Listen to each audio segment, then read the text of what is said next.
Je voudrais souhaiter à tous ceux qui se trouvent de l'autre côté la bienvenue parmi nous. J'espère que vous vous portez bien parce que nous savons que nous traversons un moment difficile, un moment de confinement pour certains, où nous sommes obligés de rester à la maison. Mais comme je l'ai toujours dit, Dieu est avec nous en ce moment difficile. Et il nous soutiendra, il nous soutient jusqu'à maintenant. Aujourd'hui, nous allons nous arrêter sur le deuxième message de la gestion chrétienne de la vie. Vous savez, la gestion chrétienne de la vie est un domaine important où nous apprenons à gérer nos comportements de chrétiens, où nous apprenons davantage avec Dieu pour pouvoir gérer nos comportements de chrétiens. Être honnête en ce qui concerne la gestion chrétienne de la vie, c'est important, surtout en ce qui concerne la bonté. On parle beaucoup de bonté de nos jours. Il y a de ceux qui expriment leur bonté au travers d'actes. Il y a de ceux qui expriment leur bonté au travers d'un certain comportement, c'est-à-dire un sourire, une amitié. Mais vous savez, la Bible nous dit dans Proverbe 19, verset 22, ce qui fait plutôt le charme d'un homme, c'est sa bonté. Nous allons nous arrêter là et nous allons prier ensemble. Seigneur, notre Dieu, notre Père, nous te remercions de toutes ces opportunités que tu nous donnes à pouvoir étudier ta parole, à pouvoir mieux comprendre ce que toi tu as pour nous en ce qui concerne notre vie de tous les jours. Nous voulons nous remettre entièrement entre tes mains en ce moment afin de discerner au travers de ce que toi tu as à nous dire, ce qui est important pour notre avenir, pour notre vie de tous les jours. Dirige-nous, Seigneur, ouvre notre esprit et aide-nous à gérer nos comportements de chrétiens. Nous te remercions pour le fait que tu puisses intervenir dans notre vie et nous te prions de nous aider chaque jour au nom de Jésus ton Fils et pour ta gloire. Amen. La Bible nous disait dans Proverbe 19 au verset 22, ce qui fait le charme d'un homme, c'est sa bonté. Il est clair que lorsque l'Ecclésiaste s'arrête sur cet aspect de notre vie, il nous fait comprendre que la bonté n'est pas seulement plutôt seulement dans le domaine que nous recherchons aujourd'hui, c'est-à-dire dans le paraître, c'est-à-dire dans la beauté, mais ce qui fait plutôt le charme d'un homme, c'est que ce qui se trouve au plus profond de lui-même, c'est sa bonté. Le titre de notre message est aujourd'hui le plaisir de la bonté dans la vie réelle.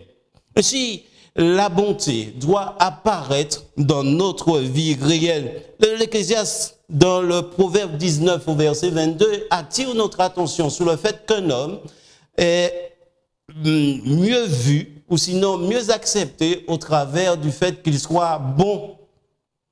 Un jour, Ben Maxson va partager une discussion avec un individu. Il est en voyage.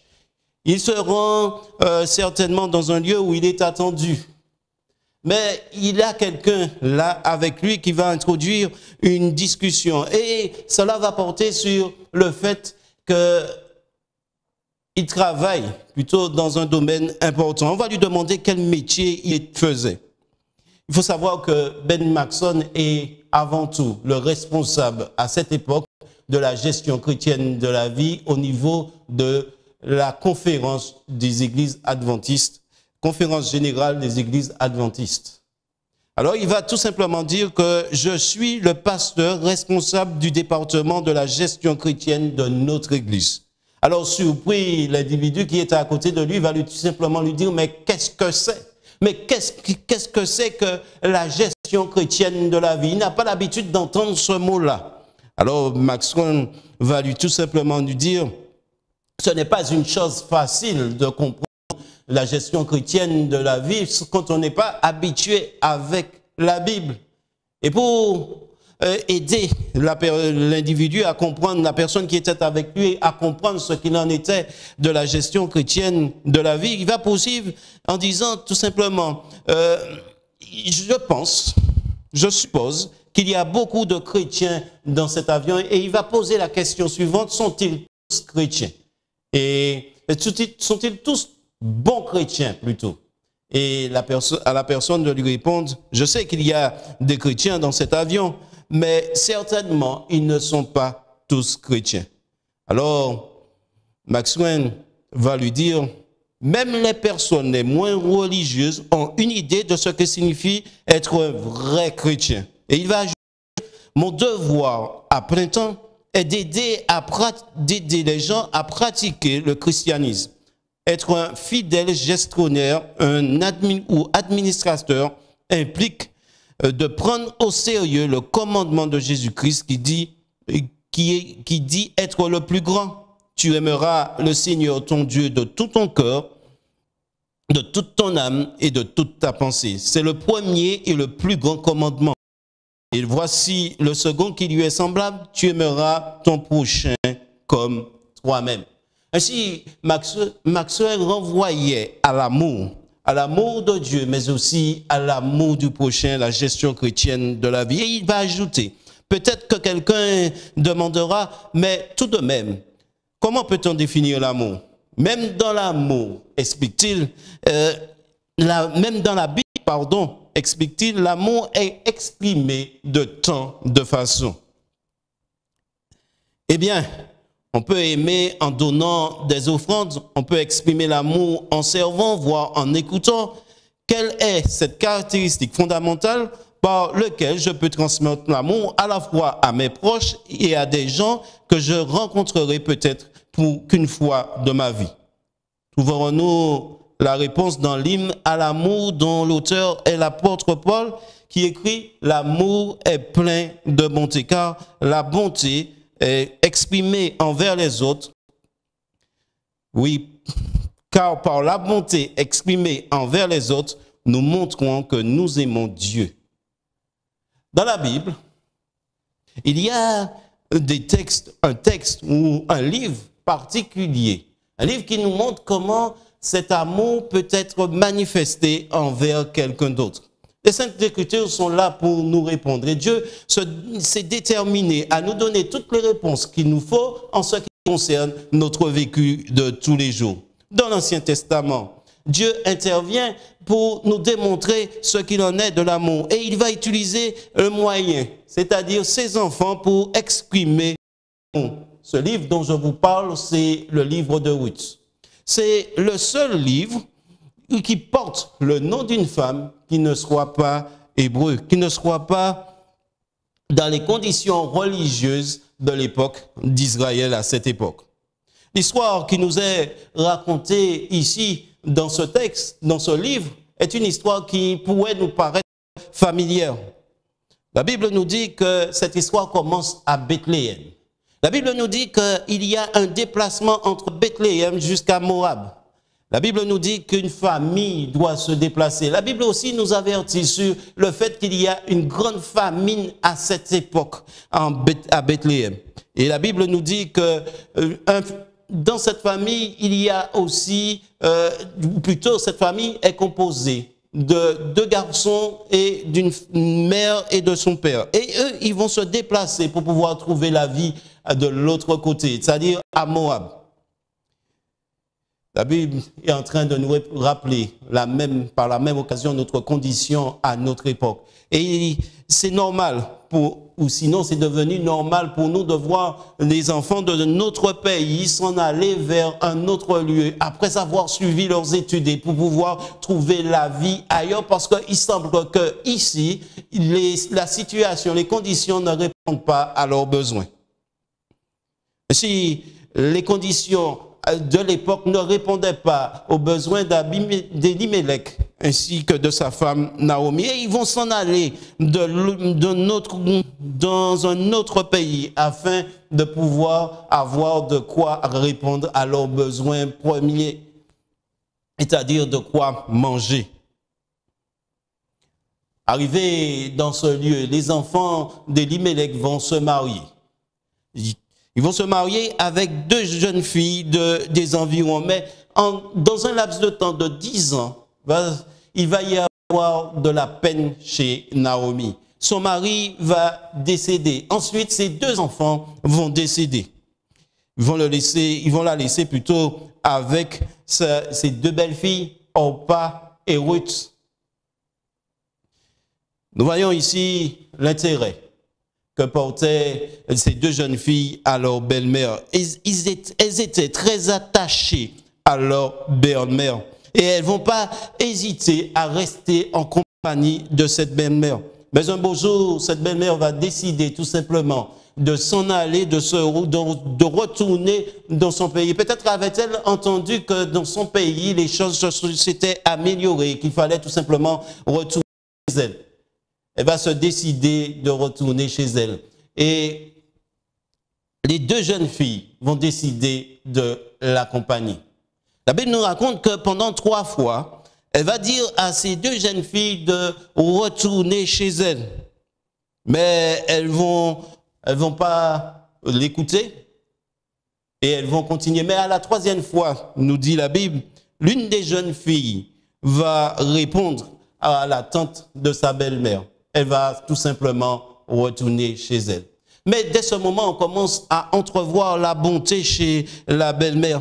Peut-être qu'elle a compris qu'en allant vers ce pays étranger et qu'elle n'avait plus rien à offrir à ces jeunes filles, que les jeunes filles allaient se retrouver en situation difficile. C'est vrai qu'à l'époque, il fallait épouser quelqu'un de la famille quand un membre de la famille mourait, réépouser quelqu'un d'autre de la famille et ainsi avoir une descendance. Mais il semble que Naomi n'avait plus personne à offrir en mariage. Donc, c'était pénible à une mère à cette époque. C'était pénible pour une femme à cette époque de ne pas avoir une descendance pour subvenir à ses besoins. Il n'y avait pas de sécurité sociale. Et la situation risquait d'être difficile dans le pays étranger pour cette jeune fille. Et c'est pourquoi elle était certainement en train de convaincre les deux jeunes filles à retourner chez elle. L'une va retourner, mais l'autre va résister. Et elle va dire quelque chose de très intéressant. Elle dit, ne me presse pas de te laisser, de retourner loin de toi. Où tu iras, j'irai. Où tu demeureras, je demeurerai. Ton peuple sera mon peuple, ton Dieu sera mon Dieu, et où tu mourras, je mourrai et j'y serai enterré. Que l'Éternel me traite dans toute sa rigueur, si une autre chose que la mort vient à me séparer de toi. Et cela se trouve dans Ruth 1, au verset 16 à 17. Des paroles simples, des paroles profondes, des paroles qui démontrent le langage de l'amour et de la fidélité, le langage d'alliance de l'amour et de la fidélité. L'attachement de Ruth est volontaire. On ne l'oblige pas. Oui. D'ailleurs, elle le dit, ne me presse pas de te laisser. Elle sait qu'elle n'est pas obligée de rester avec Naomi. Elle va ajouter de retourner loin de toi. C'est un langage de choix libre, sans attendre quoi que ce soit en retour de la part de Naomi. De nos jours, nous cherchons souvent, lorsque nous faisons des actions, à récolter une approbation quelconque. Nous cherchons souvent à être récompensés de telle ou telle action que nous menons. Mais il semble que la récompense de Ruth ne soit pas garantie s'il y avait récompense, parce qu'elle allait dans un pays étranger et elle n'avait aucune personne en vue pour le mariage. Certainement, elle allait devoir supporter un célibat. Mais en tout cas, elle a pris sa décision. Elle fait cela sans qu'on puisse la pousser à faire quoi que ce soit. Elle décide tout simplement d'avancer avec Naomi. Ce qu'il y a d'intéressant avec la parole de Dieu, c'est qu'il y a beaucoup d'illustrations en ce qui concerne le fait qu'un enfant puisse être aimé de la part d'un parent, que ce soit un enfant légitime, mais aussi un enfant spirituel. Nous voyons cet amour au travers du langage de Paul à Timothée qui lui dit qu'il est son enfant spirituel. Le récit de Ruth ne dit pas pourquoi elle a pris cette décision. La Bible ne rentre pas dans la psychologie de Ruth. La Bible ne nous dit pas ce qu'elle a pensé.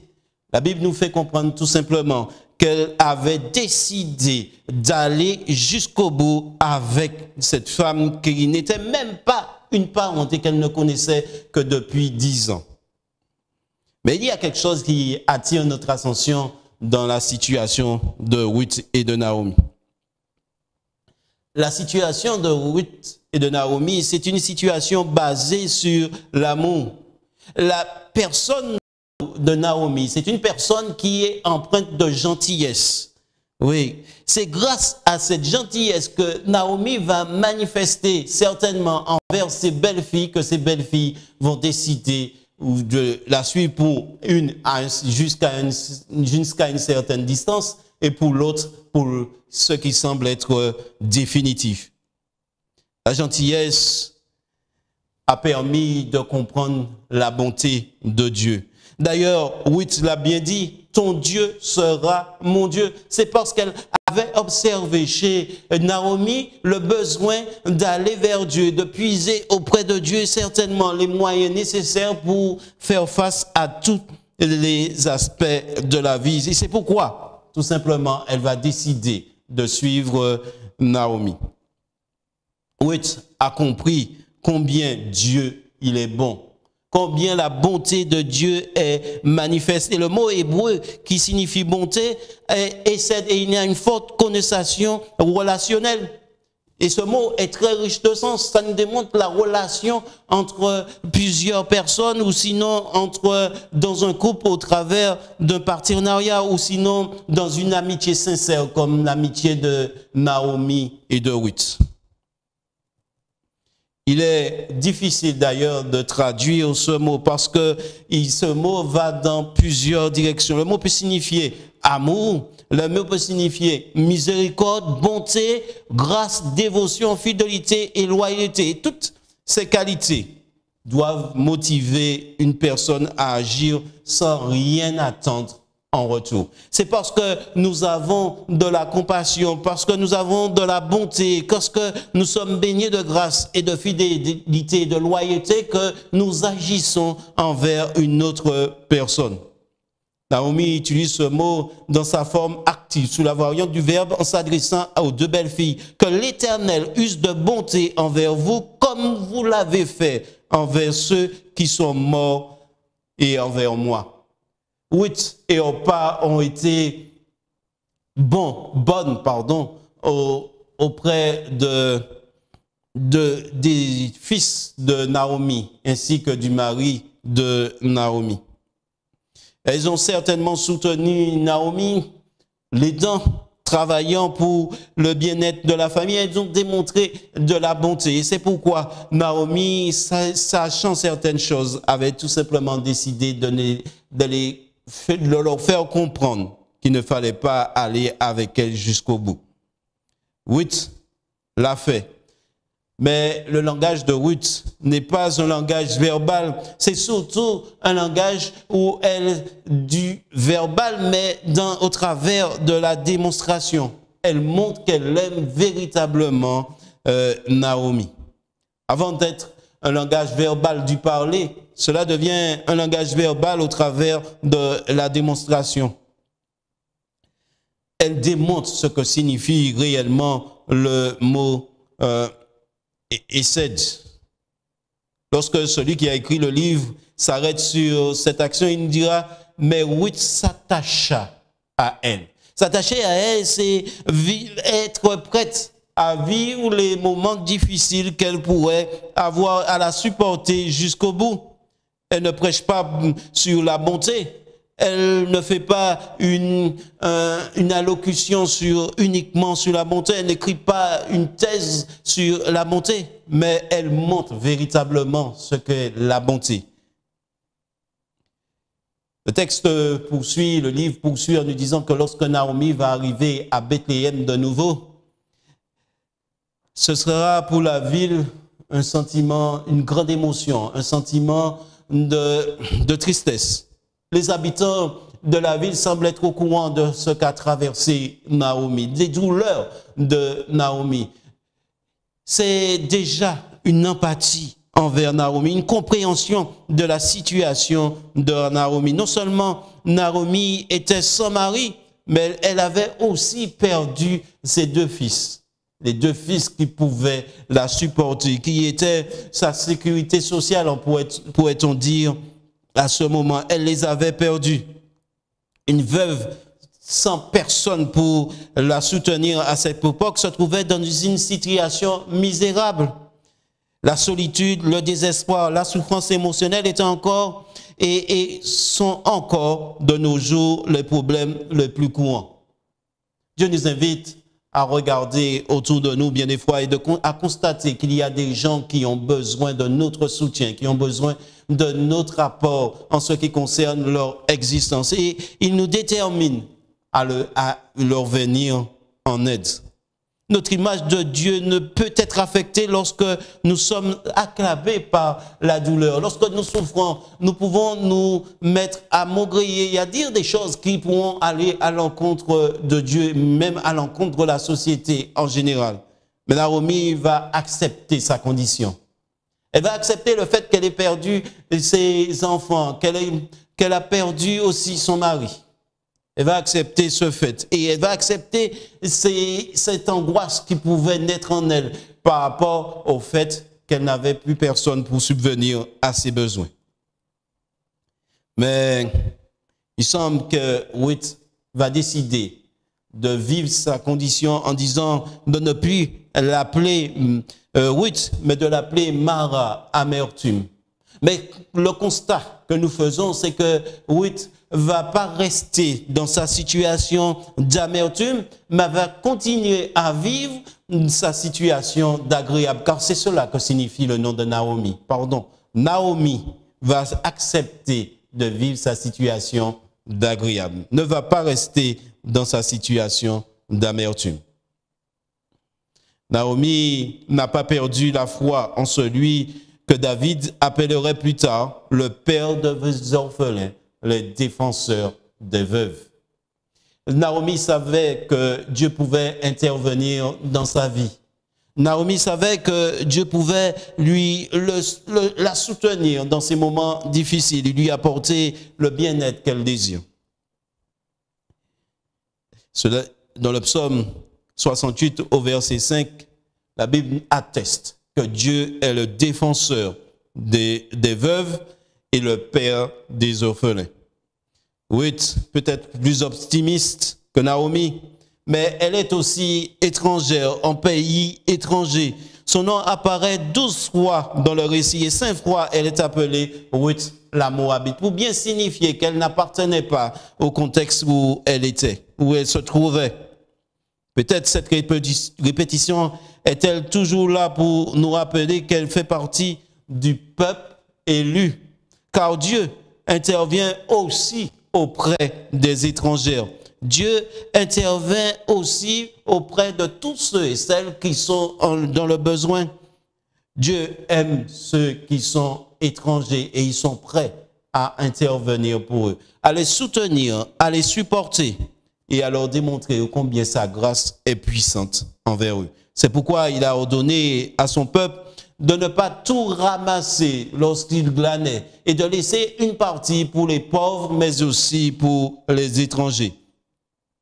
Ruth plutôt demande à Naomi de la laisser aller dans le champ, glaner comme il était prévu.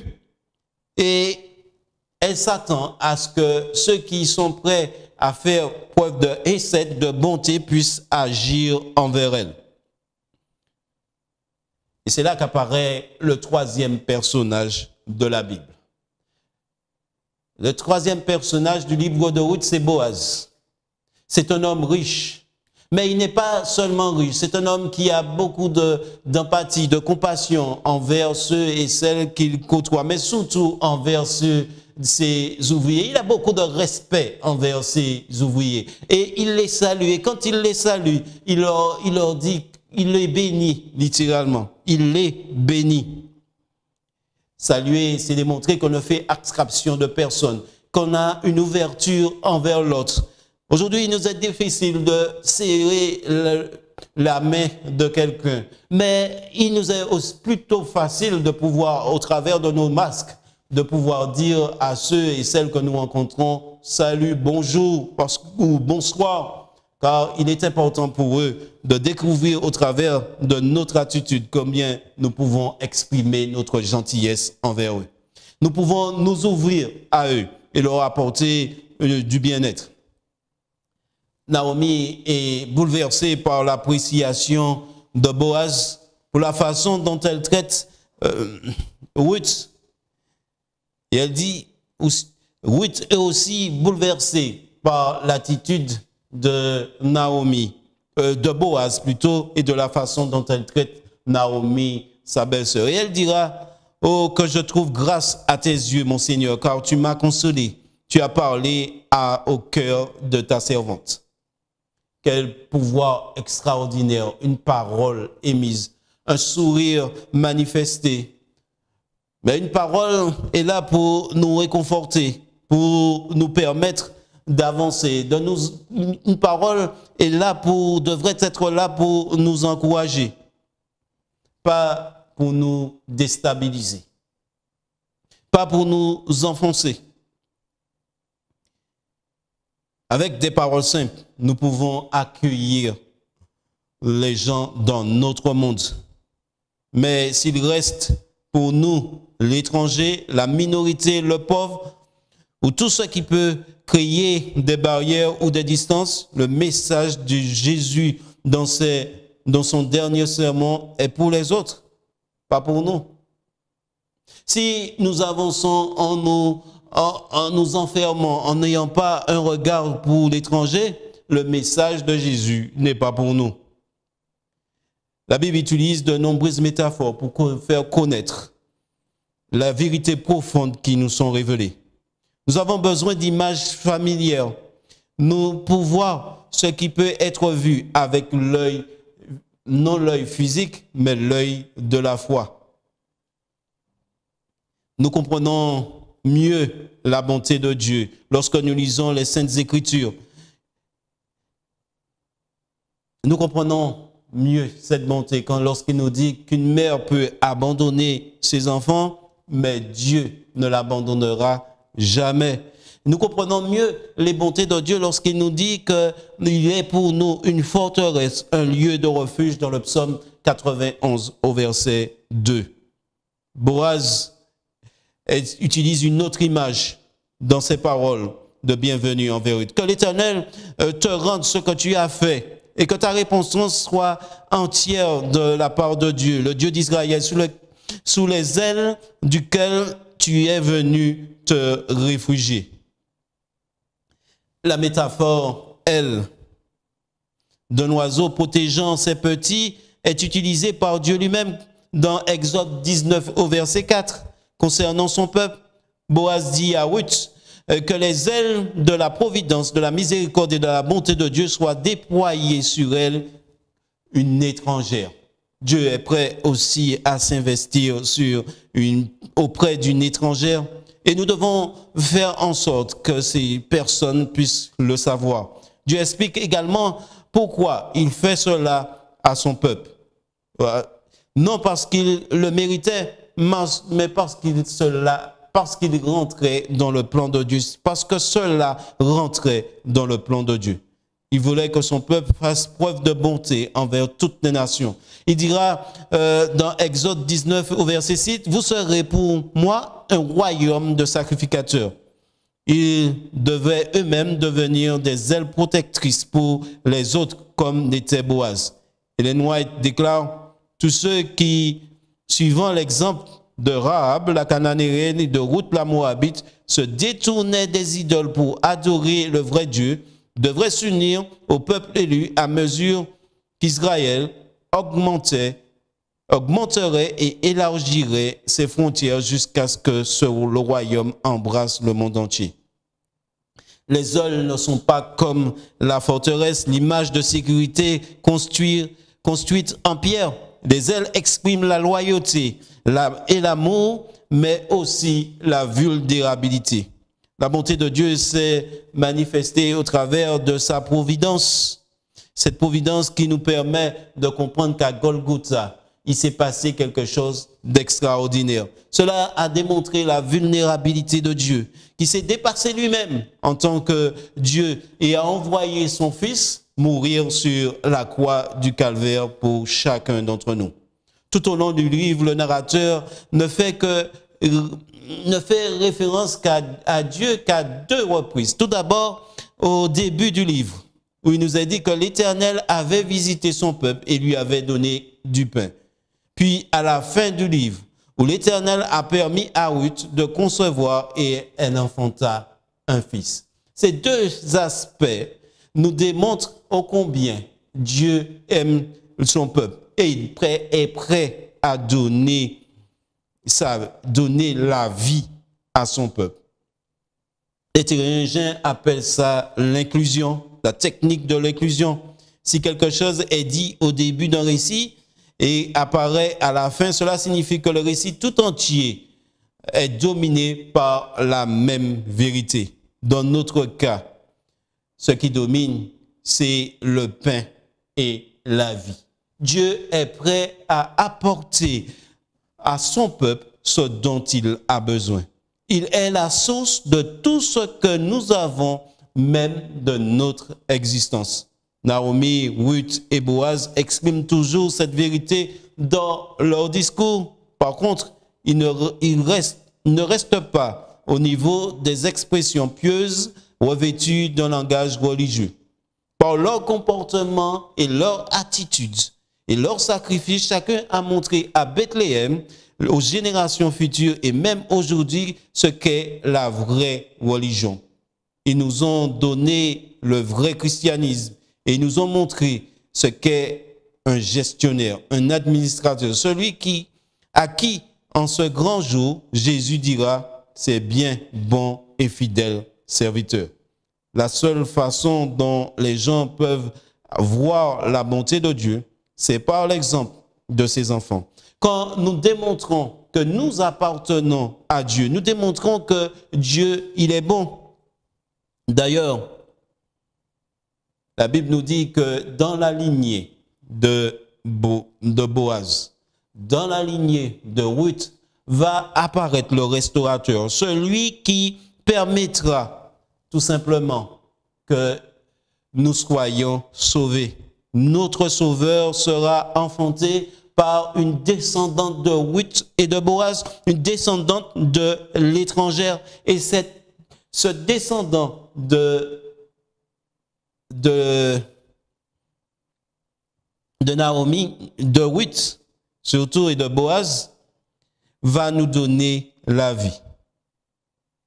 Qu'est-ce que nous admirons plus chez Ruth, la Moabite?